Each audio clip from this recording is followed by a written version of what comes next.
पाचशे वडगाव शासकीय गायरान जमीन 182 मध्ये क्रीडांगणासाठी उत्खनन करण्याचा जो काही प्रकार घडला आहे याच्यामध्ये जे हायवेचं 6 पदरीकरणाचं काम आहे त्याच्यासाठी इथून चोरून मुरुम जे गौण खनिज आहे त्याची परस्पर विक्री केली जात होती.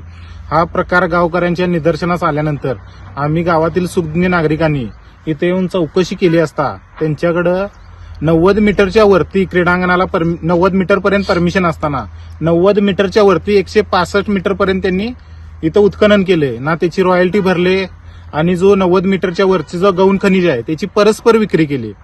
याबाबत आम्ही त्या संबंधित कॉन्ट्रॅक्टरशी म्हणजे इथं आल्यानंतर कॉन्टॅक्ट केला असता त्यांचं म्हणणं आहे की आम्ही 90 मीटरपर्यंत आमच्याकडे शासकीय परवाना आहे किंवा त्याची रॉयल्टी भरली आहे, वरचं आम्हाला काहीही माहीत नाही.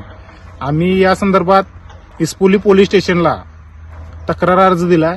त्यानंतर इस्पोली पोलीस स्टेशनचे इथं संबंधित लोक येऊन पोलीस स्टेशनचे लोक येऊन पुढील कारवाई करतो असं त्यांनी आम्हाला आश्वासन दिलं. आज सकाळी आम्ही इथं आल्यानंतर तलाठी मॅडम आणि कोतवाल आलेत. त्यांना आम्ही विचारलं सर्कल साहेबांचं काय काय, तर सर्कल साहेबांनी आम्हाला फोन केल्यावर असं उत्तर दिलं की तिथं टेबल खुर्च्या वगैरे परत लॅपटॉप वगैरे आहे का, तिथं काय करायचं इकडे घेऊन या. इथं आल्यानंतर आम्ही म्हणजे पंचनामा करू आणि ज्यांना कोणाला सह्या करायचे पंचांना त्यांनी तिकडे या. मग हे जर असं जर होत असेल तर घटनास्थळी जर ते स्वतः येत नसतील तर हे प्रशासन सुद्धा या गोष्टीला पाठीशी घालतंय हे आमचं मत आहे.